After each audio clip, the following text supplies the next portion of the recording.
Bonjour à tous, et donc à la demande de plusieurs d'entre vous, je vais reprendre le le Orange avec Intel Insight pour vous faire une petite vidéo de la navigation internet. Donc je vais aller chercher le navigateur d'origine parce que j'ai essayé un autre navigateur entre temps, et on va faire un test sympa Arte Replay. Parce que le Arte Replay tout en flash. Donc le téléphone ne dispose pas de la dernière version de Flash, donc la 11. Je sais pas combien, mais est resté bloqué à la 10.3. Mais ça n'empêche pas de plutôt bien marcher. Hop. Donc, c'est tout en Flash, donc là on voit bien qu'on a le carrousel. Je sais pas comment ça marche. Je sais pas si je peux les faire des... Non. Il faut que je fasse... Ouais, voilà. Je sais pas comment ça... Si je fais ça... Non. On m'a recommandé ce site là mais je suis jamais allé, donc voilà. Bon. Avec les flèches je peux zapper. C'est quand même relativement fluide. Alors après, est-ce que je peux... Ah si, je peux faire ça aussi. Je sais pas comment j'y arrive. Ah, peut-être que dans un sens. Bon, comme ça j'y arrive. Dans l'autre sens j'y arrive pas. Ah si, c'est parce qu'il faut récupérer depuis l'extérieur. Ok. Donc voilà, ça navigue de manière assez fluide. Faut juste réussir sur un écran de 4 pouces à appuyer sur un bouton qui fait peut-être 20 pixels. Voilà. Hop, par exemple là. Ouais, non, la boîte à bento, on va peut-être pas faire ça. Après, ça Arte. Hop. Bon, par exemple là, 360 Go, je clique dessus pour l'ouvrir.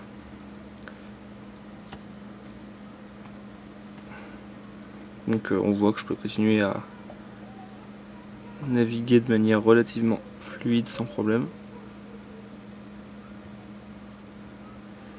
La vidéo qui est en train de se connecter. Donc j'ai un wifi un petit peu pourri. Donc voilà.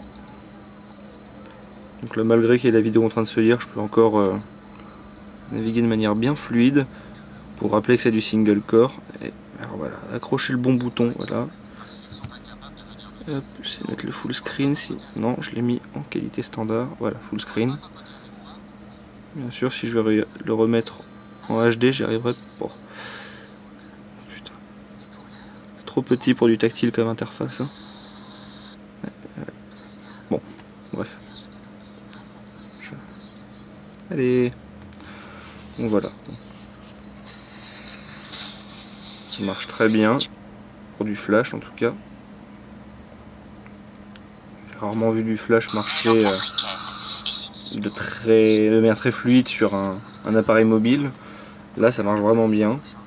On peut quand même, comme je disais, continuer à bien naviguer sur la page de manière relativement fluide, tout en ayant la vidéo qui tourne derrière, ce qui est une chose qui, de mémoire, est assez rare. Alors, j'ai pas eu énormément d'appareils sur lesquels je l'ai testé, mais je sais que sur les appareils Tegra 2, par exemple, c'était pas forcément évident. Bon. Hop. Voilà.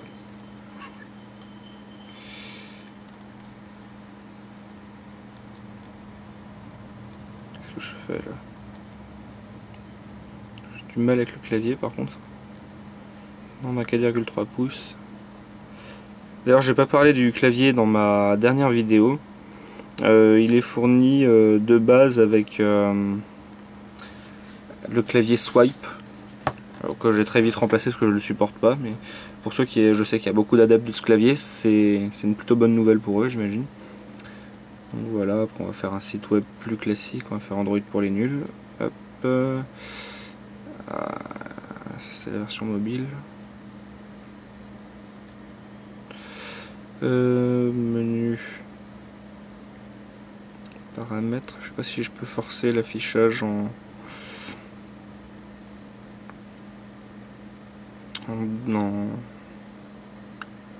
mode page web, j'ai pas l'impression. Bon, on va chercher en bas alors.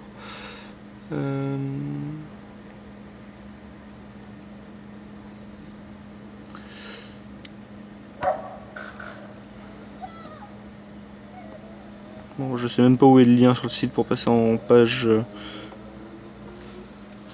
Ah, pas possible ça. Bon bah y a pas. Bon bah c'est un très mauvais exemple du coup. Parce que je peux pas le passer en mode. Bon, On va sur l'équipe par exemple. Ben voilà, il s'affiche en version web directement, donc voilà.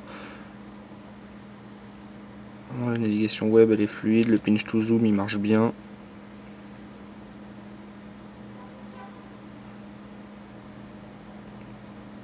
Même d'ailleurs globalement, même sur les benchmarks web genre Velamo, SunSpider, il s'en sort très très bien. Au niveau des très haut de gamme, si ce n'est même mieux, il s'en tire au niveau par exemple du One X, du One S qui sont très performants sur ces scores Velamo et SunSpider. Sachant qu'il est encore sous Android 2.3.7 contre les autres en 4.0 et la navigation dans Android 4.0 a quand même fait un beau bond en avant, donc j'attends de voir sous Ice Cream Sandwich ce que ça va donner. Mais voilà, c'était pour répondre aux plus curieux sur la navigation, malgré le fait qu'on n'ait qu'un single core de 1,6 GHz. L'architecture x86 marche très bien sur le web. Il s'en tire avec les honneurs et même plus. Voilà, à bientôt sur ma chaîne YouTube.